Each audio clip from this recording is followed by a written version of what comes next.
Okay, so now we're going to use basically the exact same kind of reasoning we use on the existentials right here. So existentials, I've produced some examples. We kind of talked about the fact that for existential, double existentials, the order you did them in doesn't matter. It turns out for universal statements, the order that you put like the x and the y in here don't matter at all either. So what I mean by this is for all x and dx, for all y and dy, p of xy, that versus for all y and dy, and for all x and dx, p of xy.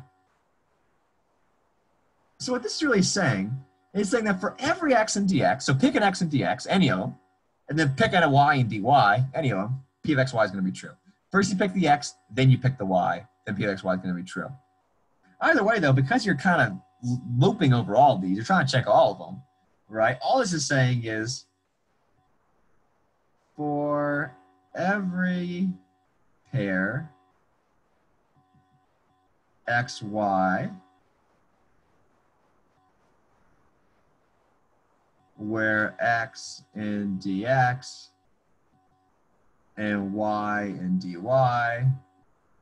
p of xy is true. And this is the same thing right here. It's saying that first you pick a y, right, any y, and then pick any x and dx, then p of xy is going to be true. Once again, but since you're going over all, and you're just picking an x and picking a y, right, you're going to check all possible combinations of x and y. So this is saying for every xy pair where x and dx, that's not a D, it's only the first letter of my name, and y and dy, p of xy is true. By the way, I'm a boss at capital D's. The point is these two are the exact same things. So the order does not matter.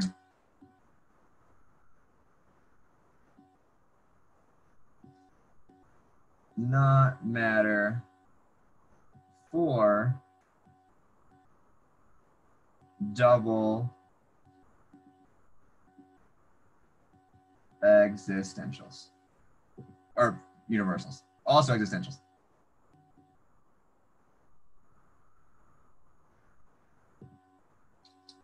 Boom, done. I think that makes sense. Oops. Because we're saying it works for all possible combinations of them. But what does this imply? The way I wrote this, this is also equal to both of these.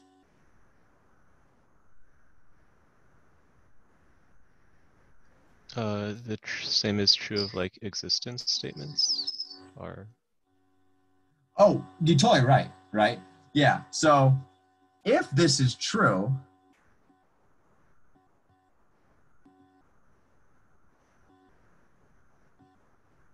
then there would exist an x and dx and y and dy such that p of xy. Yeah. Or the way I should write that is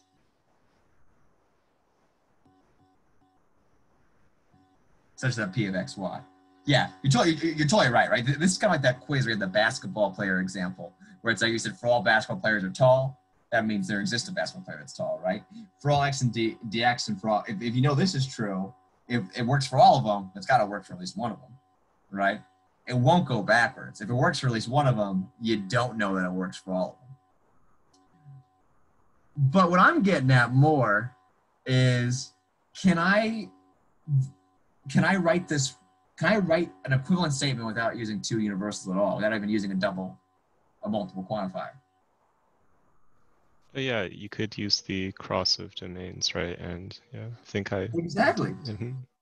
This is saying that for every pair xy where x and dx and y's and dy, we have p of xy is true. I only have one for every statement here, right? What this is saying is for all pairs x, y, and our set of ordered pairs dx cross dy, we get that p of xy is true. And by the way, this would be equivalent to saying for all yx and dy cross dx, p of xy is true. Doesn't matter. The point is any of these pairs is going to work. So once again, just like existential statements, universal statements, double universal statements, you can write them as double multiple things, but it's really just kind of writing a single one again. We haven't really done anything quite new yet, except for using ordered pairs. Yeah, but we can think about it as double until it works.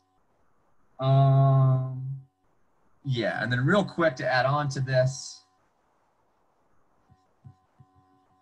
let's just do the negation.